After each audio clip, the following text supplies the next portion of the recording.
Hello everyone. I am going to go ahead and get started, and I'm going to teach this lesson really quick. So today we are talking about circles, and so we're going to start with the equation of a circle.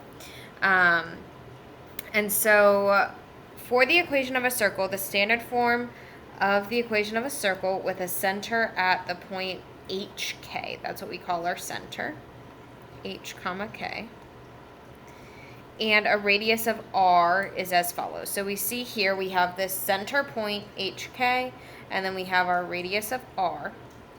That is represented by x minus the x value of that center squared, plus y minus the y value of that centered squared, and that is equal to the radius squared. Essentially, this is a fancy schmancy way of doing the Pythagorean theorem.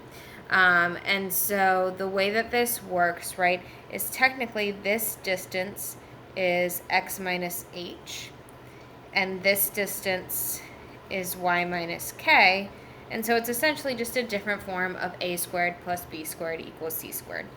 But this would be our standard form of a circle. So if we want to write the equation of the circle given with its center, radius, and then we want to graph it. So if we have the center negative 3, 4, that is our h and our k, and our radius is 5. So we would set this up as x plus 3 squared, right, because it would be minus a negative 3, so it's going to end up being plus 3 squared. And then we do plus y minus 4 squared. Again, that is negative in our equation. And that's equal to the radius squared. The radius squared would be 5 squared, which is 25. So to graph this, we plot our center at negative 3, 4. So negative 3, 2, 3, 4. That's our center. And then for the radius of 5, we'll go from that center to the right 5. From that center, we'll go down 5. From that center, we'll go to the left 5. And from that center, we'll go up 5. And so that will be our circle.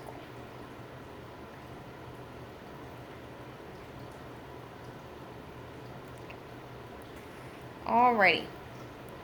So we can also have a circle centered at 0, negative 5, and a radius of negative 3 halves. We set this up the same way. So we'd start with x minus 0 squared, right? X minus, this is our hk. And then we do plus y plus 5 squared, because it'd be minus a negative 5. And that's equal to negative 3 halves squared.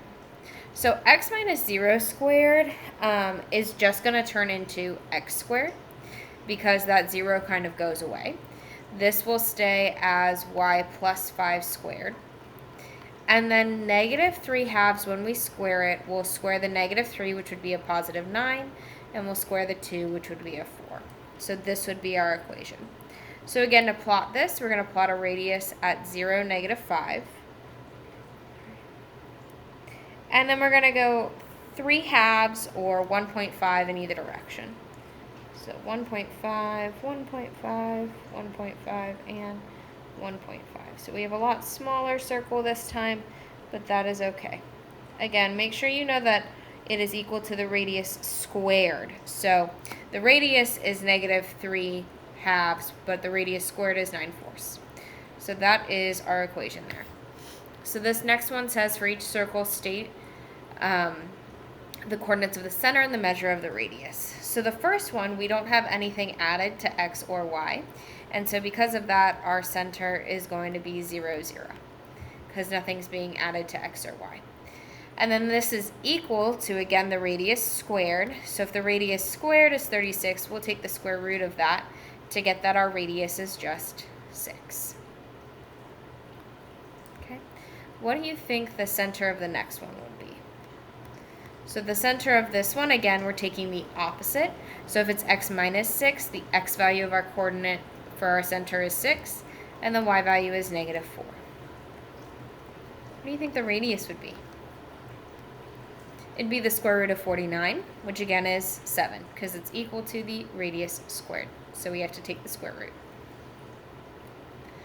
So the last one for this section, again, the center We'll do opposite signs, so -1, +1.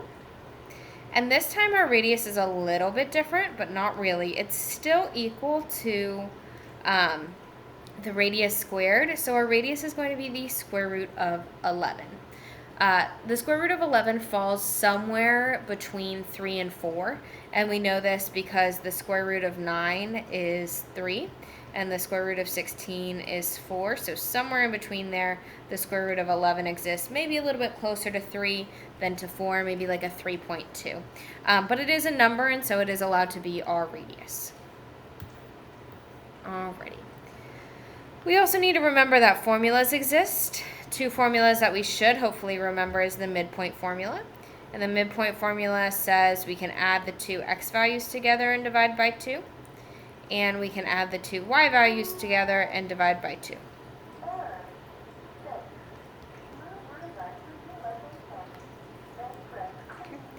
And then we also have the distance formula, which the distance formula is the square root of x2 minus x1 squared plus y2 minus y1 squared. Okay. So, and we need to know these so that we can use them for this next portion. So this next portion says the point 1, -3 is on the circle with a center at -1, -1. Write the standard form of the equation of the circle and graph on the graph provided. So we know that the center is -1, -1. This is our HK. So we start by writing our equation with that. So we'd write it as x plus 1 squared plus y plus 1 squared equals r squared. The problem is we don't know what the radius squared is. So, but we do have a way that we can figure that out. And the way that we can do that is we can plug this point, 1, -3, in for x and y. We are only plugging it in once in order to find the radius. Once we find the radius, that's all that we need, and we're not going to use this point again. So I'm going to plug in 1 for x, and I'm going to plug in -3 for y. So I'm going to get 2 squared plus -2 squared. So that's going to be 4 plus 4. So the radius squared would equal 8. And we would take the square root. So the radius is equal to the square root of 8. That splits into 4 and 2. The square root of 4 is 2. And then we keep the root of 2. So our radius is 2 root 2. But what it wants is the standard form of that equation. So because we want that standard form of that equation, we actually go back to that original equation. And we say x plus 1 squared. Again, we used that 1 point, and now we ignore it. We pretend it doesn't exist anymore. Y plus 1 squared. And we want it equal to the radius squared. And we actually have the radius squared right here. So we know that it's equal to 8. And so that would be our standard form of the equation. So we'll plot our center, -1, -1. And again, the square root of 8 falls between the square root of 4, which is 2, and the square root of 9, which is 3. And it probably falls a little bit closer to 3 than it does to 2, because 8 is a little bit closer to 9. So we'll go just under 3 in any direction. So just a little under 3, just a little under 3, a little under 3, and a little under 3. And then we can connect all those points together to create our circle. There we go. All right. So the next one states the endpoints of the diameter of a circle exist at 14.5 and -8.1. Find the center, radius, and equation of the circle. So we start a little bit different here. If we have a circle and we know that the endpoints of a diameter are here and here, in order to find that center, well, we know that a diameter goes through the center, and that center is going to actually end up being the midpoint. Okay, so we use that midpoint formula to find that center. So we'll add the x values together, so 14 and -8, and then divide by 2. and we'll add the y values together, so 5 and 1, and divide by 2. So we're going to get that our center, 14 minus 8 is 6, divided by 2 is 3. And then 5 plus 1 is 6, divided by 2 is also 3. So our center is 3, 3. So the start of our equation is going to be, again, we write what we have. So we'd say x minus 3 squared plus y minus 3 squared equals r squared. Once we get here, we're going back and essentially doing the same thing we did in example 4. We have 2 points that are on the circle. It does not matter which one you pick. You can pick 14, 5 or negative 8, 1. I'm going to pick 14, 5 just because both of them are positive, but it doesn't matter. And I'm going to plug in that point to figure out what the radius is. So I'll say 14 minus 3 squared plus 5 minus 3 squared equals r squared. So that's going to be 12 squared plus 2 squared equals r squared. I'm sorry, 11 squared, not 12.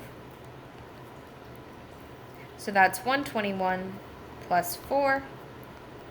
So we're getting that r squared is 125. And if we were just writing the equation, we actually wouldn't have to simplify that further, but it asked us for the radius. So we found the center, now we got to find the radius. So we'd take the square root and we'd simplify it. 125 splits into 25 and 5.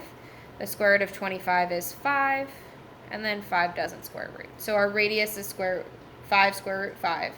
So we found that. And then we can write our equation. So again, we're taking that original equation we had when we didn't know what the radius squared was. And now we're setting it equal to the radius squared, which we now know is 125. And that gives us our equation. And we're good to go. All right, thanks so much, guys.